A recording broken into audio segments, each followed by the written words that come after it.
Well, ladies and gentlemen, we're almost at the end of the year. And you know what that means. Top 10 best game 2017 list. Yep. Now, the reason why I'm doing this list now is because, well, there's no better time to do it. And two, since the Game Awards already happened, and, oh god, we don't know that one, I'm gonna do my own personal list. Oh, by the way, before we get started, I'll just talk about my honorable mentions. And here they are.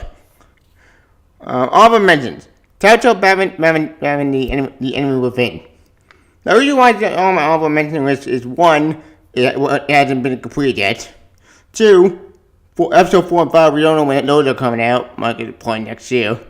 And three, even though I love Telltale Batman the Enemy Within, I am still waiting till 2 episodes come out. So that could be honorable mention list. Next honorable mention is Breath of the Wild. Now, we want this game on because one, I got a Switch. You didn't see. Two, most of all, I haven't beat it yet.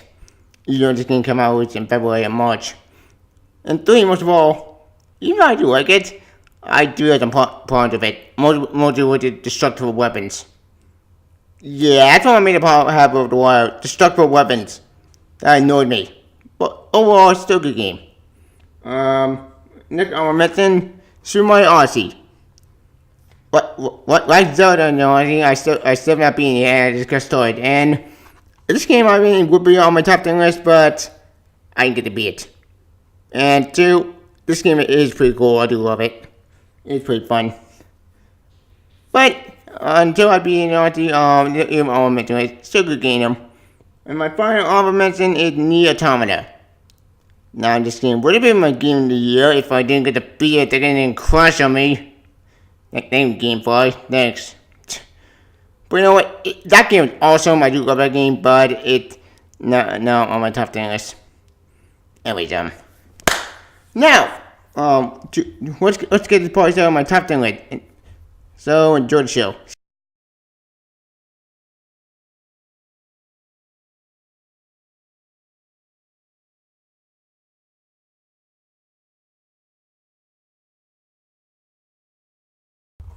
Alright, my number 10 on my top 10 best game 2016 is Resident Evil 7.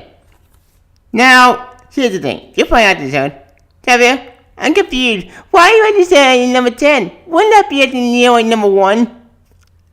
It would be, but here's the note. I must have loved this game. This game saved the series after such a disaster.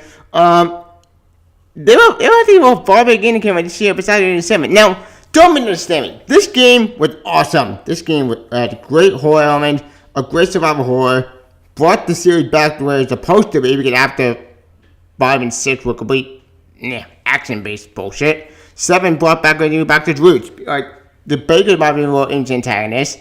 The story was interesting, especially the whole with Twitter with everyone. We're not going to spoilers, but... And the DLC for this game is actually pretty good. I know, shocking, right? And it is a brand new hate DLC. But you know, the No Hill add-on content that we got the DLC finally was amazing. Especially if you're a die-Resident fan like myself. Because, holy shit, there are Easter eggs and they're all represented to past Resident Evil games, and I love it. Oh, side note, you're probably wondering about the Chris Redfield stuff. I won't tell you. Let's just say it's very interesting the way his story goes in Not Hero DLC. I won't get spoiled on that DLC because it is brand new, but it says it's very interesting. After the Zoe DLC, I didn't get to play it yet. But I'll probably play it out real soon. So, anyways, with the short. And that's my number 10. Resident Evil Biohazard. Yep. Time to find number 9. And number 9 is going to be a really interesting choice. See ya.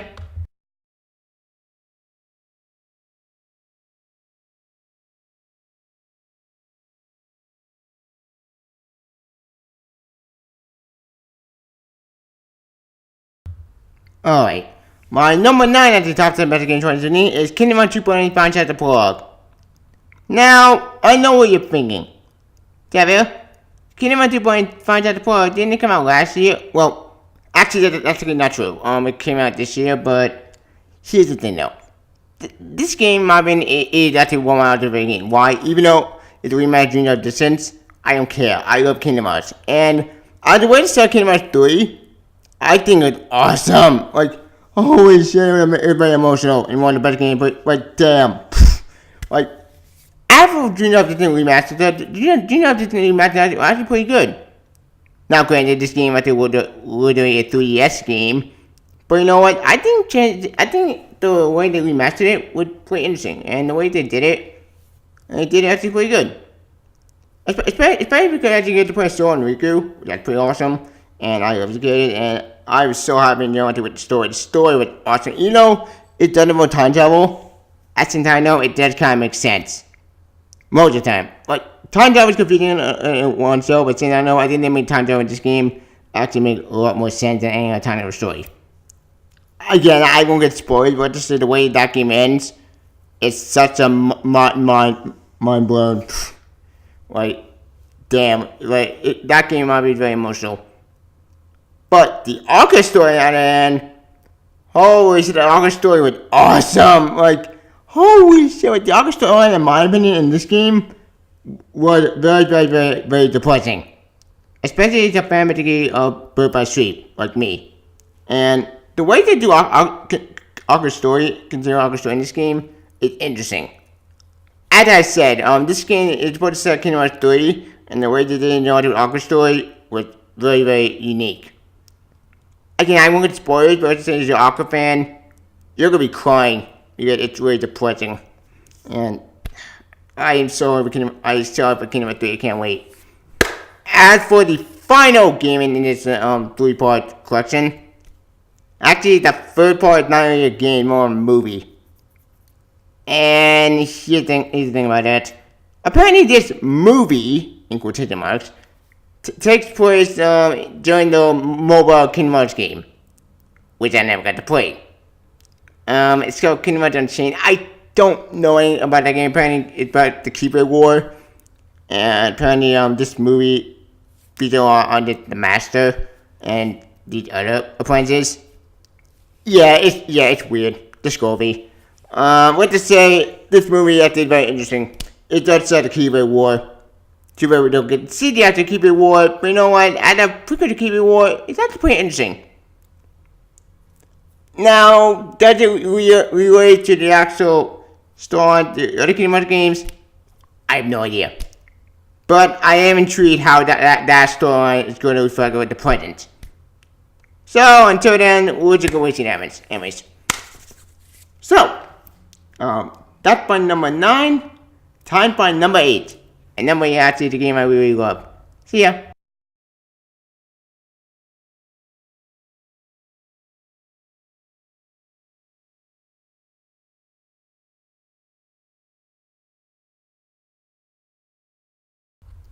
Alright, my number 8 actually top 10 best video game 2016 is Horizon Zero Dawn. AKA one of my favorite games this year. And one of the best open world games of all time.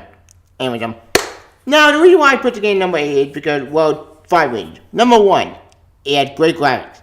2, the story is interesting. I actually like the story. There are people who claim that this story now is it's boring and dull. I say, what's wrong with you? It's interesting. It's about this like girl at the Aloy who's trying to figure out what happened to the world, and I like it. And 3, most of all, yes, they fight machines, but the machines that are kind of like boss battles, mini boss battles. And what makes this game fascinating is, besides our world in general, actually, is the story.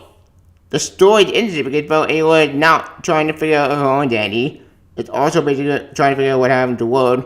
And 3, most of all, with the thing unique, unlike other post-apocalyptic futures, this future on the other hand actually has some hope in it. Even though this world is still particularly run by machines, it's not like Terminator style. No. This world actually has plant life, and that's actually humanoids. Even though they go back to caveman times, it's actually pretty interesting the way this world is set up. Plus, another about the game actually besides Aloy is all the side quests you can do. That's right, that's side quests, and that's pretty cool. And plus, though, as an open world game, it actually works in its benefit. Plus, the graphics actually did beautiful role. Girl games have topped themselves, and I think, in my opinion, this franchise, in my opinion, if they continue this story, it's gonna be really interesting. It's gonna be really cool. Plus, the way this game does that, and with the whole basically, I won't get spoiled. We're gonna say the whole basically Hades stuff. I am intrigued how the story is going to continue. Now, granted, this game did get at the expansion called Frozen Wilds, which I will play, hopefully, maybe for the end. So, stay tuned for that then. I am intrigued how that DLC comes down. Anyways, I want to talk about this game. Gameplay actually works as always. It's better when you use your arrow to beat these machines. Combat is good always. Like, everything about this game is really good. Is it perfect? No, but it's still a good game. I highly recommend it. Anywho, that's my number 8. Time for number 7 of a very important indie title that I didn't show one Game of the Year. Well, we should be nominated for Game of the Year with Destiny 2, which, stupid Destiny 2. Anyways, so enjoy my thoughts.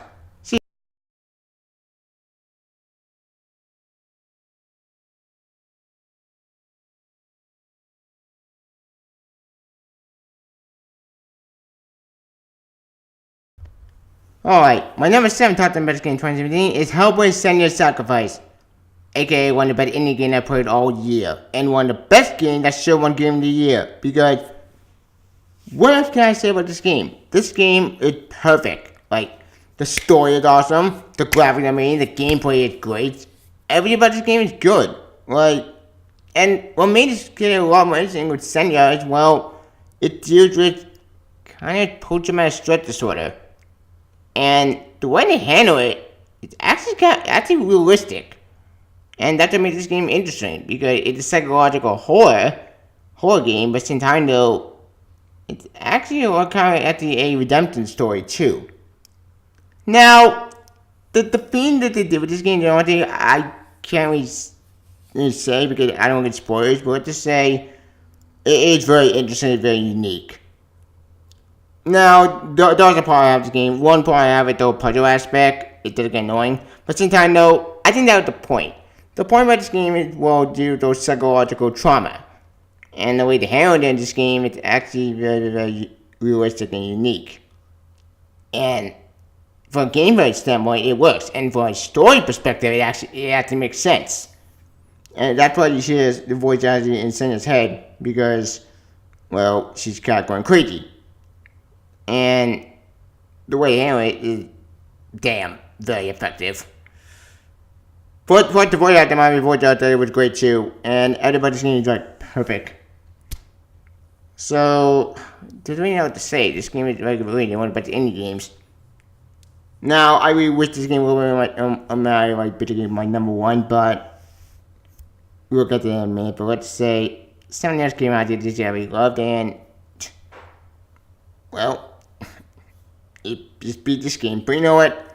This game was perfect. I love this game. And Ninja Theory, I told you this game is great. I'm praying that God this game sold well. I'm hoping Ninja Theory might make another game. Because this game was top notch. I love it. And this game is perfect. There's really nothing to say. So, with that note, here we go. That's my number 7. Time for number 6. And this is no shocker to anyone, so enjoy. Bye. See ya.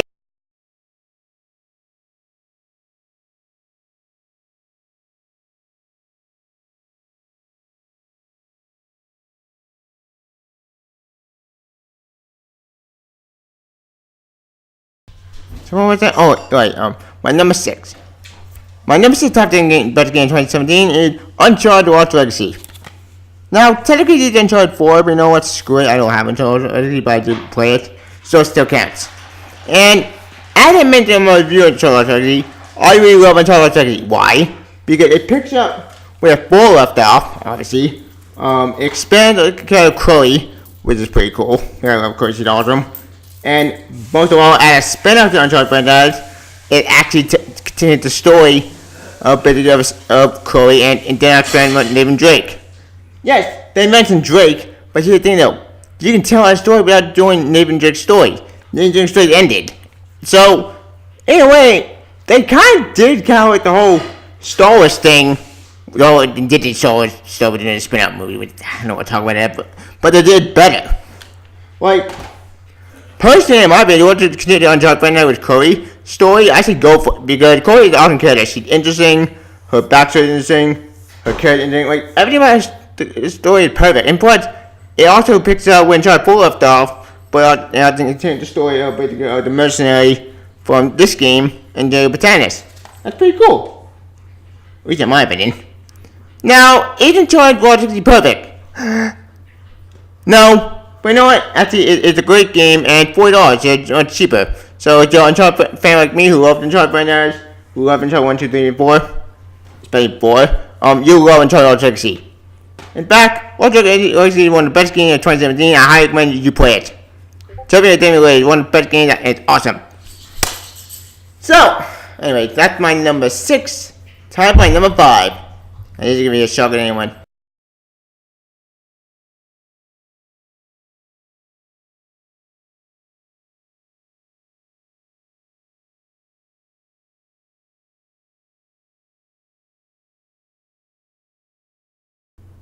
Alright, my number 5 top the best game 2017 is, number please. Star Wars Knights of the Old Republic. Now, I know what you're thinking. Xavier, that's impossible. That shouldn't count, because that game didn't come in 2017. It's an old game, 10 years old. So, and all people, one, I just beat it this year. 2, I just played it this year, and I never got the chance to play it until recently. 3, it still counts, because I played the game in 2017. So you know what? My list, yeah. So, Knights of the Old Republic. What did you say about this game? This game is a classic Star Wars game. It holds up to this day. It has great storytelling, Darth Revan. It tells a great story and redemption story with Revan and his companions, and well, it does everything perfect. It's Star Wars. What did it say? Sure, the graphics are not aged that well, but you know what? It's a 10-year-old game, and it still counts because you can find playing Xbox One. Plus, what made this game great, even today, is well, it had a great gameplay, great combat system, great storytelling, great writing, and great companions. Yeah, this is Bio actually used to give a shit after tell great storytelling. But now, since EA destroyed them, we're not gonna get not the whole public. Thanks, EA. Thanks, jerks. Anyways. Point is, I love Knights of the Republic. It's a great game, and in my opinion, it's one of the best games I've played like all year. Next to Nier Automata, but no one Nier Automata I think I could beat. You get my point. Point is, I love Knights of the Republic. It's a great game, and I highly recommend you play this game immediately, especially as a Star Wars fan. Tell me later. Anyways, that's my number 5. Time for my number 4. And it's even shocking to no one. So.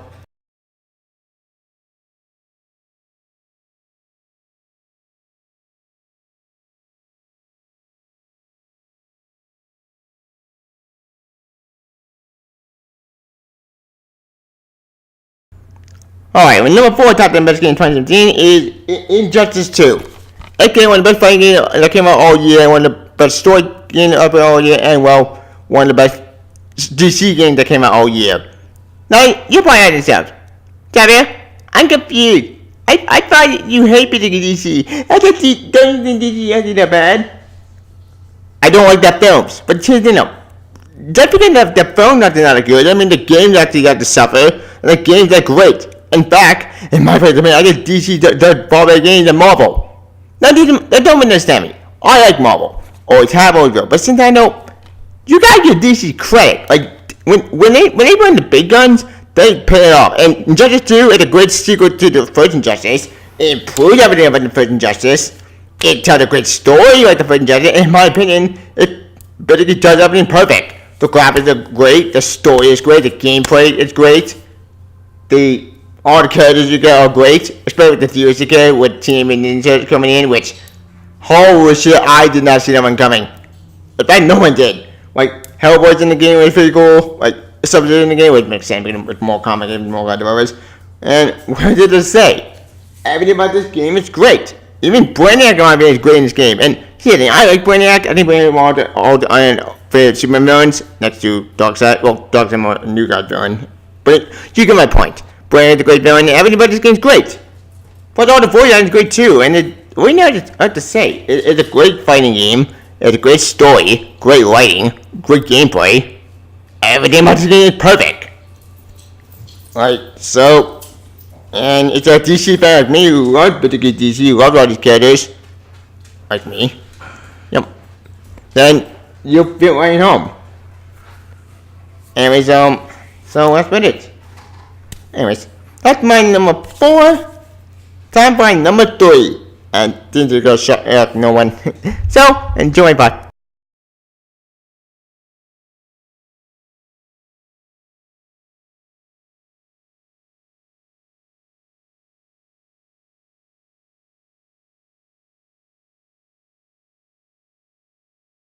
Alright, my number 3 top 10 best game 2017 is Wolfenstein 2: The New Colossus. Okay, one of the best sequels that came out this year, one of the best actually franchise that came out of the Vengeance, and my all-time favorite first-person shooter next to Doom. That's right, ladies and gentlemen. If you're a fan of killing Nazis, and who isn't, like, then this is the game for you, because this game is awesome.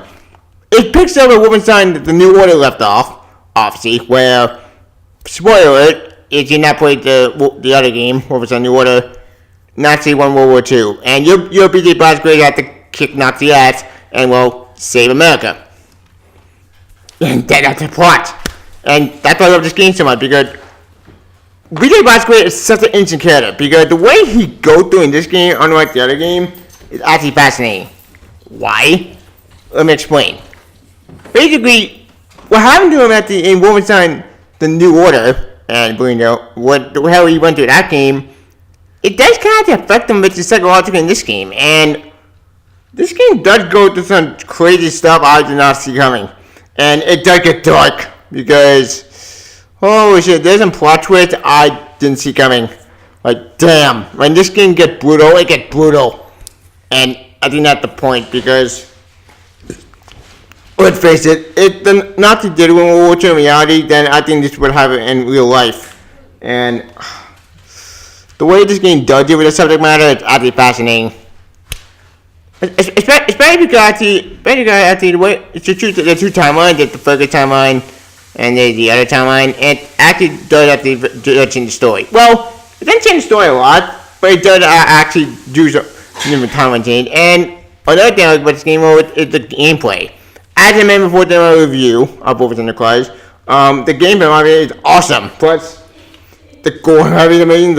When you get to shoot Nazis, it's awesome. And plus, another thing about this game is, well, it's interesting. Unlike some other game that came out this year, which has been so disappointing, which I'll get to my tough disappointing next to you later, this game actually doesn't punches. And it's awesome. And the gravity might be amazing. They're top notch. It's one of the best graphic games I've played all year. Is it the best graphic game for all year? Probably not. But you know what? It's a great game. I highly recommend it. It's great. It's a fan of killing Nazis. And it's a fan of Wolfenstein franchise. Anyways, that's about it. That's my number 3. Time for number 2. And you're gonna be surprised by this one. See ya.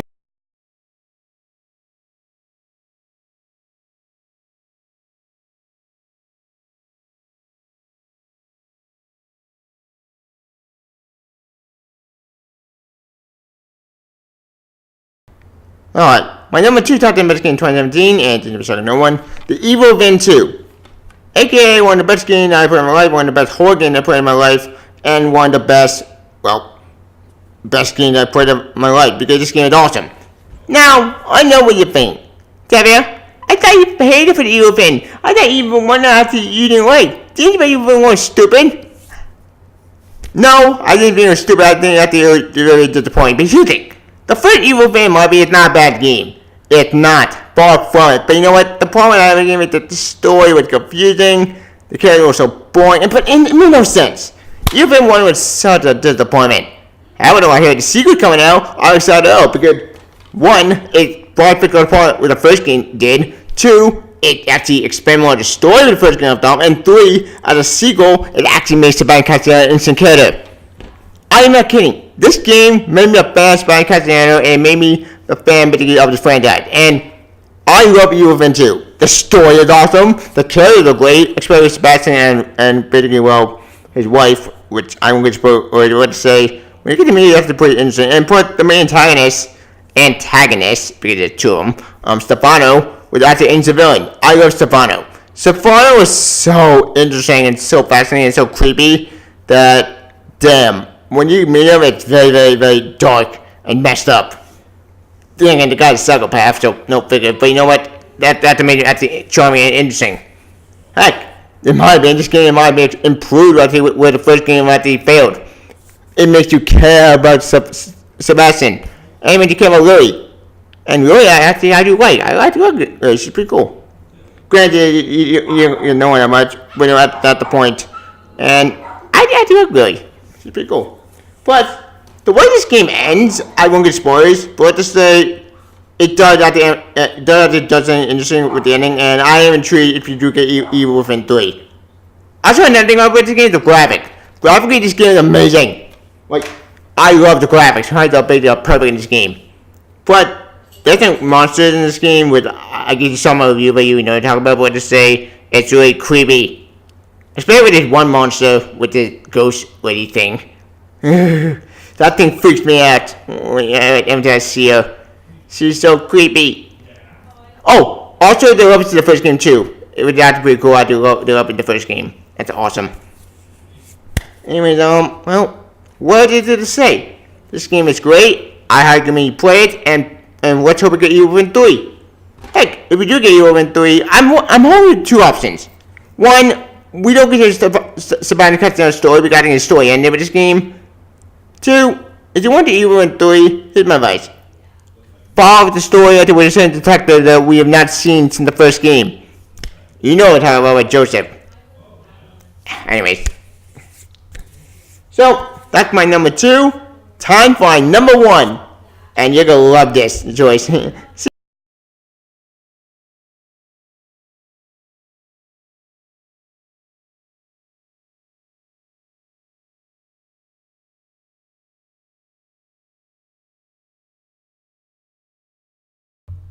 Alright, my number 1 top 10 best game of 2017 is, drumroll please, Persona 5, aka my all-time favorite game of 2017, and my game of the year.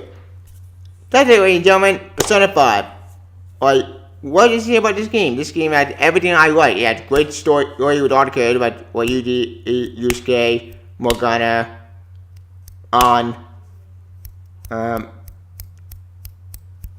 you get my point. Like, all the characters I really love. Especially in my opinion, I think my favorite game is Futaba. I love Futaba. Futaba is great. Like, everything about this game is perfect. Like, all the characters are great. The story is great. The gameplay is great. Especially great in the turn-based RPG. And, let's face it, 2017 in my for RPGs has been really lackluster. And this game, in my opinion, brings back the turn-based style that we all need. And what made this game great is, well, everything. The dungeons are all great. The combat is perfect. The story is great. The graphics are beautiful, like very hand-drawn and anime-ish, which I love. Because this game is everything I really want for a Persona game. Even though I never got into the Persona franchise until recently, I did a jumping on point for Persona fans.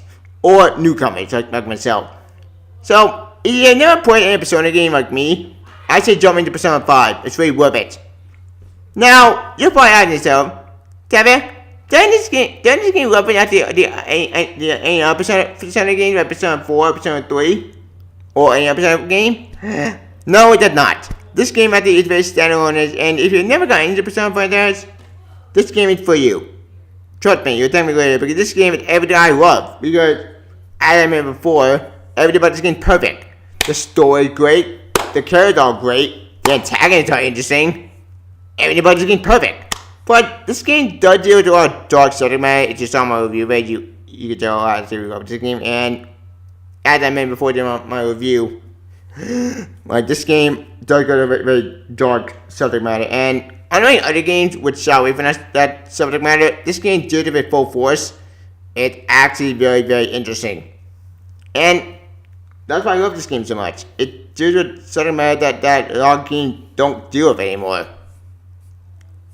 Yeah, some people might call it preachy, but I don't call it preachy at all. I call it basically good character development, and that's stuff that happens in real life. And when it does, it's very messed up. So I'm glad this game actually tell that type of story and deal with the type of subject and then shy away from it. And another thing about this game is the personas. As I mentioned before, this game deals with the persona aspect and you also capture personas. Heck, you can infuse personas. Like, there's many to say, this game's perfect. There are no flaws. Like, everything about this game's great. The story are great, the characters are great, everything's perfect.